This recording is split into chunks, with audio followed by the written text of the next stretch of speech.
आज हम सीखेंगे एक्सेल के अंदर रिजल्ट का फॉर्मूला। तो यहाँ पे टेबल में मैंने यहाँ पे कुछ सब्जेक्ट ले रखे हैं जिसके अंदर जीके है, मैथ है, इंग्लिश एंड एसएसटी।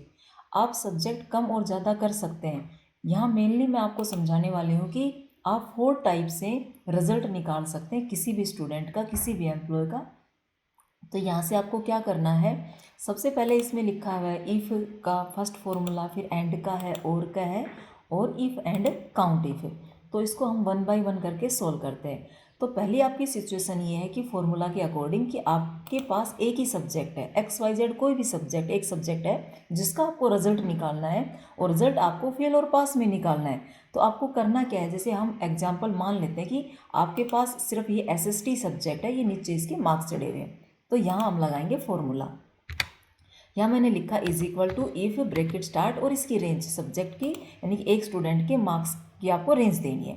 यहाँ से मैंने condition greater than equal to, आप पासिंग मार्क्स क्या लेते हो, मैंने लिया 40 कि 40 में बंदा पास होना चाहिए। इसके बाद comma, inverted comma start and pass कर रहे तो पास का मैसेज। इसके बाद जो बंदे बच गए यानी कि 40 से नीचे जो बंदे हैं उनको क्या करने वाले, उनको हम फेल करने वाले हैं भाई। तो यहाँ पे मैंने लिख दिया fail, inverted coma, bracket close and enter. तो यहाँ पे क्या किया हमने, तो ये बंदा क्या हो गया, पास हो गया।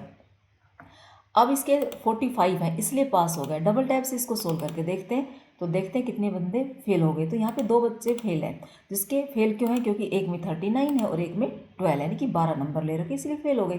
किसी में 74 है, किसी में 90, 80, इस तरीके से क्या है कि इसको हमने यूज़ किया। यानी कि सिंगल सब्जेक्ट का अगर आपको रिजल्ट निकालना है तो इफ़ के फॉर्मूले से आप इसको सोल्व कर सकते हैं। नेक्स्ट जो फॉर्मूला आपका एंड का, कि आपको फेल और पास तो यानी कि ट्रू और फॉल्स में तो रिजल्ट निकालना है, बट आपके पास कंडीशन ये है कि आपके पास एक नहीं बहुत सारे सब्जेक्ट हैं। बहुत सारे, जैसे मैंने एग्जांपल के लिए मैंने यहाँ पे 4 सब्जेक्ट लिए हैं, तो हम चाहते हैं कि 4 के 4 सब्जेक्ट का हम रिजल्ट निकालें फेल और पास में। तो यहाँ पे हम कंडीशन लगाएंगे एंड वाली। तो यानी कि इफ़ को आप एंड के साथ यूज करेंगे, is equal to if bracket start end का फॉर्मूला हमने यहाँ पे लिखा एंड ब्रैकेट स्टार्ट, और यहाँ पे आपको क्या करना है 1 बाय 1, आपको ध्यान रहे कि एक एक करके आपको सभी के सब्जेक्ट के मार्क्स की रेंज देनी है। तो यहाँ से मैंने फर्स्ट जीके के इसमें ले ली और यहाँ पे मैंने क्राइटेरिया दे दिया ग्रेटर देन इक्वल टू 40 कि भाई मैं 40 में पास करने वाली, कोमा। उसके बाद में भाई मैथ की, हमने यहाँ पे मैथ के मार्क्स की रेंज दे दी ग्रेटर देन इक्वल टू, यहाँ पे मैंने 40, फिर वापस कोमा, फिर इंग्लिश के मार्क्स की रेंज दी हमने ग्रेटर देन इक्वल टू 40 किया और कोमा लगा के अगेन हमने एसएसटी के मार्क्स की रेंज दी और यहाँ पे हमने कंडीशन लगा दी। इसके बाद में मैंने क्या किया, ब्रैकेट को क्लोज कर दिया। ये जो 4 सब्जेक्ट में अगर बच्चा सभी में 40 से अबव मार्क्स लेता है तो वो बंदा क्या हो जाए, पास। तो comma, inverted comma start end message pass का। और नहीं तो फिर जो बचे हुए यानी कि अगर एक भी सब्जेक्ट में बच्चा 40 से नीचे मार्क्स लेके आता है तो वो बच्चा क्या हो जाए, फेल हो जाए। और inverted coma, bracket close and enter. तो देखो ये बच्चा क्या हो गया, फेल हो गया। क्यों हो गया, क्योंकि इसके मैथ के अंदर 39 मार्क्स हैं, बाकी सभी में किसी में 40, 45 और 45। इसके अंदर हम डबल टैप करके सबका सोल्व करते हैं, देखते कौन फेल हो गया। अब यहाँ पे देखो, यहाँ पे ये बच्चे पास, यानी कि हमने जैसे चेक किया तो कोई बंदा अगर एक सब्जेक्ट में फेल है या सभी सब्जेक्ट में फेल है तो वो बंदा फेल ही है। पास वही होगा जो सभी सब्जेक्ट में 40 से अबव मार्क्स लेता है। इसके बाद आता है आपका नेक्स्ट फॉर्मूला और का, यानी कि इफ़ के साथ आप और यूज़ करेंगे।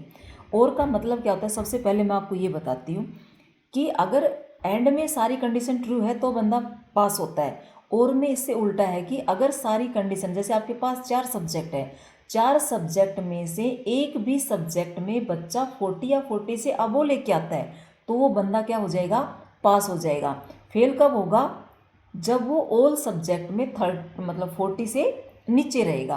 तो इसमें हम लगाते हैं formula is equal to if bracket start, और हम यहाँ पे लिखेंगे वापस ब्रैकेट स्टार्ट, और वापस से जैसे आपने एंड का यूज़ किया था एक एक करके आपको रेंज देनी है। तो यहाँ पे मैंने जीके की मार्क्स की रेंज दी ग्रेटर देन इक्वल टू क्या है 40, उसके बाद में कोमा, फिर हमने यहाँ पे मैथ की रेंज दी इक्वल टू 40, फिर कोमा, इसके बाद में इंग्लिश के मार्क्स की रेंज दी हमने ग्रेटर देन इक्वल टू 40, वापस कोमा, और यहाँ पे मैंने दी एसएसटी के मार्क्स की रेंज और यहाँ पे ग्रेटर देन इक्वल टू 40, और इसके बाद में मैंने ब्रैकेट को क्लोज किया, कोमा। उस बंदे को आप क्या करना चाहते हो, पास, और नहीं तो फिर हमने क्या कर दिया, फेल, इन्वर्टेड कोमा और ब्रैकेट क्लोज एंड एंटर।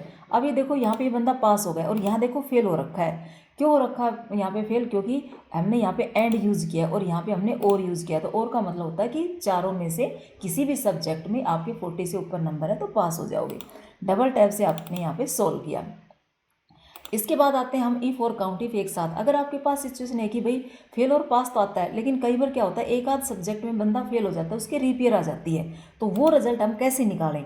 तो इसके लिए आपको दो फॉर्मूले एक साथ रन करने हैं, जिसके अंदर पहला फॉर्मूला आपका इफ़ का है, इसके बाद आपको काउंट इफ़ का यानी कि कंडीशन लगा के गिनना।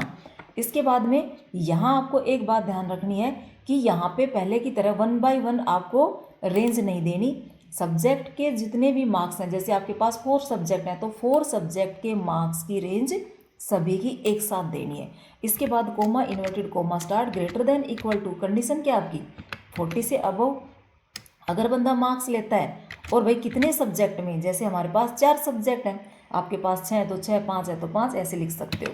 तो यहाँ पे मैंने लिखा 4 सब्जेक्ट, तो वो बंदा क्या हो जाए भाई, पास हो जाए, यानी कि सभी सब्जेक्ट के अंदर 40 से अबव होना चाहिए। अगर ऐसा नहीं होता है यानी कि एक में रह जाता है तो फिर क्या हो, तो उसके लिए कोमा और दोबारा से फॉर्मूला लगाओ इफ़, ब्रैकेट स्टार्ट और वही काउंट इफ़ का फॉर्मूला, और वापस से उन्हीं सब्जेक्ट के मार्क्स की आपको रेंज देनी है यहाँ से।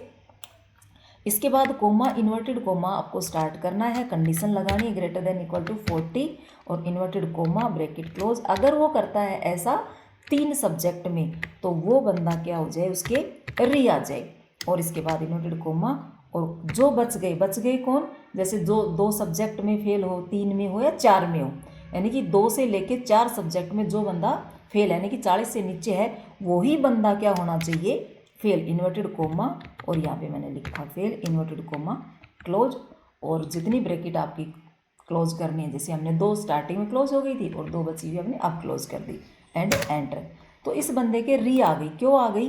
क्योंकि एक सब्जेक्ट में 40 से नीचे मार्क्स हैं, यानी कि एक सब्जेक्ट में हमने, एक सब्जेक्ट में जो बच्चा फेल था उसको हमने री दी थी, और जो सभी सब्जेक्ट के अंदर था जैसे पास, वो क्या हो गया, पास हो गया। तो इस तरीके से आप इसको सोल्व कर सकते हैं। तो अब यहाँ पे देखो, इसके जीके में, मैथ में 2 सब्जेक्ट में क्या है, मतलब मार्क्स कम है, तो ये बंदा क्या हो रखा है, फेल हो रखा है यहाँ पे। तो इस तरह से यानी कि 2 सब्जेक्ट वाला, 2 से ज़्यादा वाला बंदा क्या हो गया, फेल हो गया। एक सब्जेक्ट में 40 से नीचे थे वो उसके री आ गई, और पास कौन हुए, जो ऑल सब्जेक्ट में 40 अबव मार्क्स थे। वीडियो अगर आपको अच्छी लगी है तो वीडियो को लाइक कीजिए, शेयर कीजिए। Thank you.